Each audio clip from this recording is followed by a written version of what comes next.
தயவு செஞ்சு இந்த வீடியோவை ஸ்கிப் பண்ணாதீங்க. இந்த கேட்டுக்கு அர்ஜென்ட்டாக ஹெல்ப் தேவைப்படுது.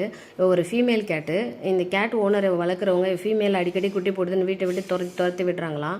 இது என்ன பண்ணுதா, ஆனாலும் அவங்க என்ன பண்ணாலும் ஃபுட்டே கொடுக்கலனாலும் அவங்க வீட்டுக்கே தான் போகுதான். அவங்க வந்து இவன் நிறைய தடவை குட்டி போட்டாலாம், ஒரு தடவை கூட இவளோட குட்டி போட்ட அன்னைக்கே மறுநாளே இருக்காதான். அவங்க வந்து ஏதோ பண்ணிடுறாங்களாம், எடுத்துகிட்டு போய் போட்டுறாங்களோ, டஸ்ட்பினில் போட்டுறாங்களோ, புதைச்சிடுறாங்களோ, என்னவோ பண்ணிடுறாங்க.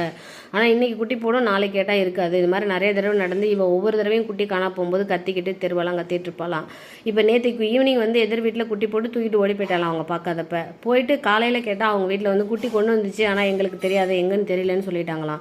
இது எதிர் வீட்டில் வந்து அவங்க வீட்டில் இருக்கிற கேட் வந்து குட்டி போட்டிருக்கான். அதையெல்லாம் தூக்கிக்கிட்டு அலையிறாலாம், அழுதுகிட்டே இருக்கலாம் தன்னோட குட்டியை காணும்னு சொல்லி. இந்த ஃபீமேல் கேட்டால் அவங்க இல்லைனாலும் அவங்க தேடலாம் மாட்டாங்களாம். அதனால் இதை யாராவது சென்னை ஆவடியில் இருக்குது, அடாப்ஷன் யாராவது வாங்கிக்கோங்க. இவ்வளோ ஸ்பே பண்ணி வச்சுக்க முடிஞ்சால் வச்சுக்கோங்க, இல்லை ஸ்பே பண்ண ஹெல்ப் வேணாலும் நான் பண்ணுறேன்.